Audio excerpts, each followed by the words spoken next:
زکوٰۃ ادا کرنا اللہ کے رسول صلی اللہ علیہ وآلہ وسلم نے اور اللہ نے فرض قرار دیا ہے، اور نماز کی طرح ہی فرض قرار دیا ہے۔ اگر ہمارے اوپر 5 نمازیں دن رات میں فرض ہیں تو اسی طرح جس مال پر سال گزر جاتا ہے اس پر 2.5% زکوٰۃ بھی اسی طرح فرض ہے جس طرح نماز فرض ہے۔ سرے منہ فرق نہیں ہے اس فرضیت میں اور اس فرضیت میں۔ یہ کیا کہ ہم نماز تو ادا کریں لیکن زکوٰۃ نہ دیں، نماز تو ہم ادا کریں کہ یہ اللہ کی طرف سے فرض ہے، اور ہم زکوٰۃ کو چھوڑ دیں، یہ اللہ کی طرف سے فرض نہیں ہے، اللہ کی طرف سے فرض ہے یہ، اور مکمل مال کی زکوٰۃ ادا کرنا فرض ہے۔ یہ نہیں ہے کہ آپ کے پاس سونا ہے وہ نصاب تک پہنچا ہوا ہے، چاندی ہے نصاب تک پہنچی ہوئی ہے تو آپ پر زکوٰۃ جو ہے وہ صرف اسی میں فرض ہے۔ نہیں، آپ پر وہ تمام مال میں، چاہے وہ کیش کی صورت میں ہو، چاہے وہ سونے کی صورت میں ہو، چاندی کی صورت میں ہو، آپ کے جانوروں کی صورت میں ہو، آپ کی زمین کی پیداوار کی صورت میں ہو، آپ کے باغ کی پیداوار کی صورت میں ہو، آپ کی کھیتی باڑی کی سبزیوں کی صورت میں ہو۔ ایک زکوٰۃ وہ ہے سال کے وقت ہم ادا کرتے ہیں، ایک وہ زکوٰۃ ہے جو زمین کی پیداوار کی زکوٰۃ ہے۔ اللہ سبحانہ و تعالیٰ نے ایٹ دا اسپاٹ ادا کرنے کا حکم ارشاد فرمایا ہے، اور جتنی ہے اس پر ادا کرنے کا حکم ارشاد فرمایا۔ اللہ سبحانہ و تعالیٰ نے فرمایا وَآتُوا حَقَّهُ يَوْمَ حَصَادِهِ، جس دن تم اپنے باغ کے پھل کو کاٹتے ہو یا فصل کو اٹھاتے ہو اس دن اس کا حق بھی ادا کیا کرو۔ وَآتُوا حَقَّهُ يَوْمَ حَصَادِهِ، کاٹنے کے دن اس کا حق ادا کرو تم۔ اللہ سبحانہ و تعالیٰ نے آپ کو چھوٹ دی ہے، آپ گاڑی اچھی سواری رکھ سکتے ہیں، جتنی اچھی رکھیں اس پر کوئی زکوٰۃ نہیں ہے۔ آپ کے پاس اگر وسعت ہے، آپ کروڑ کی 2 کروڑ کی جتنی آپ رکھ سکتے ہیں، اللہ نے آپ کو چھوٹ دی ہے، آپ اس پر کوئی زکوٰۃ نہیں ہے۔ بہترین گھر آپ اپنے پاس رکھیں اور اس میں بہترین برتن، زندگی جتنی بھی آپ جو ہے وہ آسان بنا سکتے ہیں آپ بنائیں، لیکن جو چیزیں بچتی ہیں ان پر زکوٰۃ بھی اسی جذبے کے ساتھ عطا کریں۔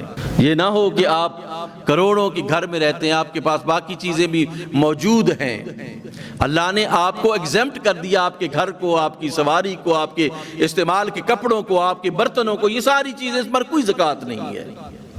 لیکن جو بینک میں آپ نے رکھا ہوا ہے، یا جو باغ کی صورت میں پھل آتا ہے، یا جو پیداوار کی صورت میں آپ کی زمین کی گندم آتی ہے، چنا آتا ہے، سرسوں آتی ہے، دیگر جو پیداواریں وہ آتی ہیں، ان پر زکوٰۃ کو اللہ نے فرض قرار دیا ہے۔ اس پر سرے منہ انحراف بھی انسان کو بہت پیچھے نکل جاتا ہے۔ جو شخص زکوٰۃ ادا نہیں کرتا، اللہ سبحانہ و تعالیٰ نے فرمایا وَالَّذِينَ يَكْنِزُونَ الذَّهَبَ وَالْفِضَّةَ وَلَا يُنْفِقُونَهَا فِي سبیل اللہ فبشرہ بعذاب علیم، جو سونے اور چاندی کو کنز کرتے، خزانہ بنا لیتے ہیں۔ خزانے سے مراد ہمارے فقہاء نے اور محدثین نے لکھا کہ اس کی زکوٰۃ نہیں دیتے۔ جو سونا اور چاندی کو کنز بنا لیتے ہیں، خزانہ بنا لیتے ہیں، وَلَا يُنْفِقُونَهَا فِي سَبِيلِ اللَّهِ، اللہ کے راستے میں اس میں سے خرچ نہیں کرتے، فَبَشِّرْهُمْ بِعَذَابٍ عَلِيمٍ، دردناک عذاب کی انہیں بشارت دیجئے۔ یوم یحمى علیہا فی نار جہنم، جب اس سونے چاندی کو پگھلا کر جہنم کی آگ میں، فتکوی بہا جباہہم وجنوبہم وظہورہم ھذا ما کنزتم فذوقوا لانفسکم ما کنتم تکنزون۔ اللہ سبحانہ و تعالیٰ نے فرمایا کہ پھر اس کو پگھلایا جائے گا، پھر تمہاری پیشانیوں کو داغا جائے گا، پھر تمہارے پہلوؤں کو داغا جائے گا۔ قرآن کتاب صادق ہے، یاد رکھیے۔ اللہ سبحانہ و تعالیٰ ہمارا سچا خدا ہے۔ رسول اللہ صلی اللہ علیہ وآلہ وسلم نے زندگی بھر کبھی بھی ایک دفعہ ایک لفظ بھی جو ہے وہ جھوٹ نہیں بولا سرکار نے۔ رسول اللہ کو آپ کے مخالف بھی صادق کہا کرتے تھے، اس کے سچا ہے۔ تو اس سچے کی بات کو سنو، اس رب سچے کی بات کو سنو، اس سچی کتاب کی بات سنو، اور مخبر صادق کی بات سنو۔ اللہ کہتا ہے کہ یہ تم نے جو خزانے ڈمپ کر کے رکھے ہوئے ہیں اور ان کو اللہ کے راستوں میں تم خرچ نہیں کرتے تو دردناک عذاب کی بشارت ہے۔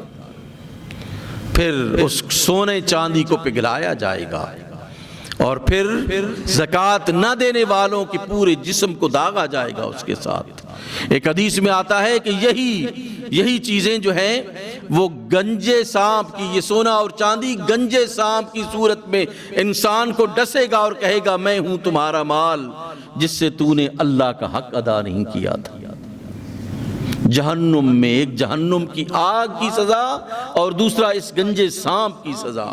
ایک اور حدیث میں آتا ہے کہ کوئی شخص اونٹ ہے اس کے پاس اور وہ اونٹ کی زکوٰۃ نہیں دیتا تو اونٹ کو نہایت فربا کر کے اس کے اوپر مسلط کر دیا جائے گا۔ اسی طرح بکریاں، اسی طرح دیگر جو ہے وہ جانور ہیں، ان کو مسلط کیا جائے گا اور پاؤں میں روندیں گے اس شخص کو جن کا وہ مالک تھا، اور کہے گا کہ تو نے اللہ کا حکم نہیں مانا اور تو نے اپنی بات کو، اپنی دولت کو جو ہے وہ کہا کہ میں زکوٰۃ دوں گا تو میری دولت جو ہے وہ کم ہو جائے گی، اس لیے زکوٰۃ نہیں دی۔